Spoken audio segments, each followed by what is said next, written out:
በቲክቶክ እና በኢንስታግራም መድረክ የነገሰው የበርካታ ዓለም አቀፍ ዝነኞችን ቀልብ የሳቡና የግዙፍ ድርጅቶች ማረፊያ የሆነው ቃሉ ቡቲክን በተመለከተ አዲስ ነገር ወጥቷል። ቃሉ ቡቲክ አሜሪካ ስለመግባቱ እየተነገረ ይገኛል።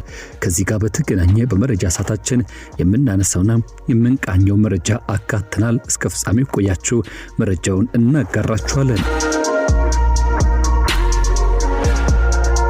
በሌላ በኩል ደግሞ ሽሮ ሜዳ አካባቢ የተገደለ ወጣት ተከትሎ በርካቶች ቁጣቸውን እየገለጹ ይገኛሉ። በአዲስ አበባ ፖሊስ አባል በጥይት ተደብድቦ የተገደለው የዚህ ወጣትን ጉዳይ በተመለከተ የአዲስ አበባ ፖሊስ ያወጣው መግለጫ እንዲሁም ደግሞ ከዚያ ጋር በተገናኘ በርካታ ታዋቂ ሰዎች እየሰጡ ስላለው ሐሳብና አስተያየት እናጋራለን።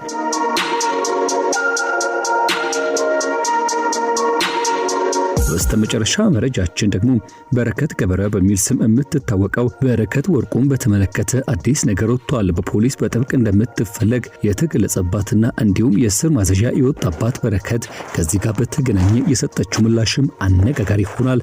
እነዚህና ተያያዥ ጉዳዮች በዛሬ መረጃ ሰዓታችን ይቃኛሉ። ውድ ቤተሰቦቻችን ይህ ኢትዮ ግሎባል 360 ኒውስ ነው። ለቻናላችን አዲስ ከሆናችሁ ሰብስክራይብ እንድታደርጉ በአክብሮት እንጋብዛለን። ቪዲዮን ከወደዳችሁት ላይክ እንዲሁም ሼር በማድረግ ሌሎች እንድታካፉና እንድታጋሩ በአክብሮት የጋበዝን። እነዚህን ጉዳዮች በዝርዝር ወደ መመልከት ተሻገርን። እስከ ፍጻሜ አብራችሁን ቆዩ። በአዲስ አበባ ከተማ የተፈጸመውን አንጀት የሚበላ የአንድ ዜጋ ግድያ ተከትሎ የከተማ ፖሊስ ተቋም ድርጊቱን በጽኑ አወግዛለሁ ሲል ተደምጧል። ዲጂታል ጊና በሚል ተወዳጅ ሙዚቃ ስራው የሚታወቀው ድምፃዊ ታሪኩ ጋንጊስ በበኩሉ ጥላቻና ፍርሃትን የሚያወግዝ ጥልቅ የሆነ ጩኸቱን አሰምቷል። የመረጃ ሰዓታችን ይህን ጉዳይ ቀዳሚ አድርገዋል። የአዲስ አበባ ፖሊስ ዋና ጠቅላይ መምሪያ ይፋ ባደረገው መረጃ መሰረት ይህ አሳዛኝ ክስተት የተፈጠረው ሚያዝያ 29 2018 ዓ.ም በጉለሌ ክፍለ ከተማ ወረዳ አንድ አካባቢ መሆኑ ተገልጿል። በእለቱ ከቀኑ 10 ሰዓት ከ40 ላይ ረዳት ሳጅን ማቴዎስ ተመቸው የተባለው የፖሊስ አባል አቶ ተገኝ ባልቻ የተባሉትን ግለሰብ በክላሽንኮቭ ጠመንጃ ተኩሶ ህይወታቸው እንዲያልፍ አድርጓል።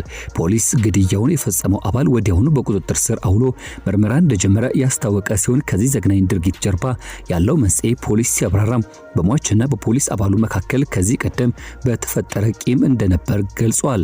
ከዚህ በፊት በተፈጠረ ጠብ አቶ ተገኝ በፖሊስ አባሉ ላይ ጉዳት አድርሰው ታስረው በዋስ ወጥተው እንደነበር ተገልጿል። ይሁንና በእለቱ ሟች በሌላ ወንጀል ተጠርጥረው በፖሊስ ተይዘው ወደ ጣቢያ ሲመጡ ከመኪና ወርደው ወደ ውስጥ አንገባም በማለታቸው ምክንያት በተፈጠረ ግብግብ የአሳዛኝ ክስተት ተፈጽሟል ሲል ፖሊስ አስታውቋል። አዲስ አበባ ፖሊስ ይህን ድርጊት ፍጹም ተቀባይነት የሌለው ኢሰብአዊ ድርጊት ሲል በጽኑ አውግዞታል። ምንም እንኳን ግለሰቡ ከፖሊስ አባል ጋር ግርግር መፍጠራቸው ተገቢ ባይሆንም የፖሊስ አባሉ የወሰዱት የጭካኔ እርምጃ ግን የፖሊስን ዓላማ የሚጻረርና ተቋሙን የማይወክል ነው ሲል አስረግጦ ገልጿል። ፖሊስ ለሟች ቤተሰቦችና ወዳጅ ዘመዶችም መጽናናትን ተመኝቷል። ከዚህ ጋር በተገናኘ ተወዳጁ ድምፃዊ ታሪኩ ጋንጊስ ወይም ደግሞ ዲጂታል ጊና በሚለው ሙዚቃ የሚታወቀው የእውቅ ሰው ሐዘኑን ከመግለጽ ባለፈ ጎረቤት ጠላት አይደለም፣ እሱም እንዳንተ በኑሮ ውድነት የሚቃጠል የሰላም ጥማት ያለው ወንድምህ ነው በማለት የጻፈው ታሪኩ ችግራችን ይዘር ሳይሆን እርስ በርሳችን እንድንፈራራ የሚያደርገን የፍርሃት ግድግዳ መሆኑን እወቁት ሲል አስምሮበታል። አክሎም እኛ ስንተማመን ጭቆና በራሱ ይፈርሳል፣ እኛ እጅ ለእጅ እንያያዝ፣ ያኔ ፍርሃት ቦታ አይኖረውም ሲል ገልጿል። የፖሊስ ጥብቅ የምርመራ ቃልም እንዲሁም ድምፃዊ የመታመን ጥሪ በአንድ ላይ ሲታዩ እንደ ማህበረሰብ ከጥላቻና ከበቀል አዙሪት ወጥተን የነገውን የመታመን ቤት አብረን እንገንባ የሚለውን ጥልቅ መልእክት የሚያስተጋቡ ሆነው ተገኝተዋል። በሌላኛው መረጃችን ደግሞ በነዳጅ ማጭበርበር ወንጀል ክስ የቀረበባት ታዋቂዋ ቲክቶከር በረከት ወርቁ ወይም ደግሞ በረከት ገበረ በሚል ስም የምትታወቀው ይህች ግለሰብ በመንግስት የቀረበባትን ክስ ከግፍም ግፍ ስትል በጽኑ ተቃውሟለች። በረከት በማህበራዊ ሚዲያ ገጿ ባሰፈረችው ሰፊ ምላሽም የሀገሪቱን 8 ሚሊዮን ብር አሳተሻል ተብላ መከሰሷን ገልጻ ድርጊቱ ግን በእሷ ስም ሌሎች የፈጸሙት መሆኑን ተናግራለች። በረከት በምላሿ እንደጠቀሰችው ከሆነ እሷ በቁጥጥር ስር በነበረችበት ወቅት ሌሎች ግለሰቦች በእሷ ስም ነዳጅ መሸጣቸውን ገልጻ ለኔ እርሻ የተፈቀደው 466,000 ሊትር ናፍጣ በአገሪቱ ላይ የናፍጣ እጥረት አስከተለ ማለቱ ይከብዳል ያለች ሲሆን ራሳቸው አስረውኝ በስሜ ለሸጡት ነዳጅ እኔን ተጠያቂ ማድረግ ፍጹም ግፍ ነው ስትልም ከሳሾቿን ወንጅላለች። በረከት አክላ ስታነሳም ከሰለጠነ ሀገር መጥቼ ዝቅ ብዬ ሰራው ትምህርት ቤቶችን የምገባ ማዕከላትና ብሎም ክሊኒኮችን ገነባው ስትል ገልጻለች። በረከት ለፌዴራል ፖሊስ አባላት ሳይቀር ድጋፍ ስታደርግ መቆየቷን የጠቀሰች ሲሆን ሀገሬ ግን እውነትም በጣም አዘንኩብሽ፣ ተቀየምኩሽ፣ አፈርኩብሽ በማለት የደረሰባትን ሐዘን ገልጻለች። ከመንግስት ጋር የነበራት ግንኙነት የተሻለች ኢትዮጵያን ለማየት ካላት ተስፋ የመነጨ እንጂ ለጥቅም እንዳልነበር የጠቀሰችው በረከት ገበሬዋ ብልጽግና ከእኔ ወሰደ እንጂ እኔ ከብልጽግና ሆነም ከመንግስት ምንም የወሰድኩት የለም፣ አንድ ስንዝር መሬት እንኳን አልወሰድኩም ስትል በማህበራዊ ትስስር ገጿ ባሰፈረችው መልእክትና ጽሑፍ ሐሳቧን አስተላልፋለች። በሴትነት ክብሯ ላይ ጥቃት እንደተፈጸመባት እንዲሁም በልፋት ያፈራችው ገንዘቧ ያለአግባብ እንደተቀማባት የገለጸችው በረከት ፍርድ ቤት 14 ጊዜ መቅረቧና ዳኞች 7 ጊዜ እንዲፈቱ ቢወስኑም እንዳልተፈታች ገልጻለች። ካልፈለግሽኝ ከነሙሉ ክብሬ ወደ መጣውበት ብሸኝኝ ይሻለኝ ነበር ስትል ለሀገሪቱ ያላትን መሬት በከባድ ቃል በመግለጽ ደምድመዋለች።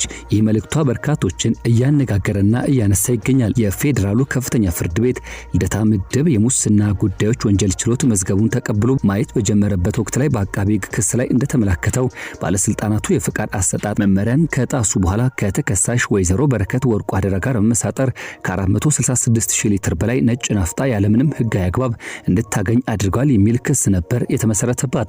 ተከሳሿ ወይዘሮ በረከት ከዚህ ቀደም ለኢንቨስትመንት በሚል ሽፋን በጋምቤላ ክልል ዲማ ከተማ በወጣ የንግድ ፍቃድ ከ100,000 ሊትር በላይ ነዳጅ በቀጥታ ከጅቡቲ መውሰድ ምንም አይነት የነዳጅ ማከማቻ ወይም ደግሞ ዲፖ ሳይኖራት በ100 ብር በሚበልጥ ዋጋ የተገዛው ነዳጅ 1200 ብር አካባቢ ለወርቅ አምራቾች እንዲሁም በህገወጥ መንገድ መሸጧን በክስ ዝርዝሩ ላይ ቀርቦ ነበር። የነዚህ ባለስልጣናትና የግለሰቧ የህገወጥ ድርጊት በመንግስት ሀብት ላይ ከፍተኛ ጉዳት ከማድረሱ በላይ በገበያው ላይ ለታየው የነዳጅ እጥረት ዋነኛ ምክንያት መሆኑን በክሱ መዝገብ ተመላክቶ ነበር። ታዲያ እሷን ጨምሮ ሌሎችም ግለሰቦች በጥብቅ እንደሚፈለጉ የፌዴራል ፖሊስ ባወጣው መጥሪያ አስታውቋል። በስተመጨረሻ መረጃችን ደግሞ በቲክቶክ መንደር በኢንስታግራሙ ገጽ የበርካቶች ትኩረት ማረፊያ የሆነው ቃሉ ቡቲክ በሚባል ስም የሚታወቀው ታዳጊ ድርጊቱ በርካቶችን እያነጋገረ ይገኛል። በተለይም የፈጠራ ስራው በበርካቶች ዘንድ እውቅና እየተቸረው ሲሆን በኢንስታግራም ብቻ አንድ ወር ባልሞላ ጊዜ ውስጥ ከ4 ሚሊዮን በላይ ተከታዮችን አግኝቷል። በቲክቶኩ ከ1.4 ሚሊዮን በላይ እንደዚሁ ተከታዮችን ያፈራው ቃሉ ቡቲክ በቅርቡ ሜታ ኩባንያ አብረን እንስራ ጥያቄ ማቅረቡና እርሱም ነገሩን በዝምታ መልስ አይሰጥ ማለፉ በርካቶችን ሲያነጋግርና ሲያስቆጭም እንደነበር አይዘነጋም። ይህ ብቻ አይደለም። በኢንስታግራም ገጹ 1 ሚሊዮን ተከታዮችን ማግኘቱን በማስመልከት ኬክ ለመቁረስ ያዘጋጀው 1 ሚሊዮን ቁጥር የሚያመላክተው ኬክ ገና ተቆርሶ ሳያልቅ 2 ሚሊዮን ማለፉ በርካቶች አጃይብ እንዲሉ አድርጎ ነበር። በኢንስታግራም ገጹም ከሜታ በተጨማሪ እጅግ ታዋቂና ስመገናና ዓለም አቀፍ ሰዎች ሳይቀሩ ሐሳብ አስተያየታቸውን ሲሰጡ እንዲሁም ደግሞ ሲያበረታቱት ያብረን እንስራ ጥያቄ ሲያቀርቡለት ነበር። ታዲያ ከሰሞኑ በተለይም ባለፉት ጥቂት ቀናት ይህ ታዳጊ ከኢትዮጵያ ወደ አሜሪካ መግባቱን የሚገልጹ የተለያዩ መረጃዎች በስፋት ሲሰራጩና እንዲሁም ደግሞ በርካቶች ሲቀባበሉት ነበር። ከዚህ ጉዳይ ጋር በተገናኘ የመረጃ ምንጫችን ባደረገው ማጣራት እርሱ አሜሪካ መግባቱን የሚገልጸው ተንቀሳቃሽ ምስል በኤአይ ወይም ደግሞ በአርቲፊሻል ኢንተለጀንስ አማካኝነት የተሰራ እንጂ እርሱ ወደዚያ መሄዱን የሚያመላክት እንዳልሆነ ለማረጋገጥ ተችሏል።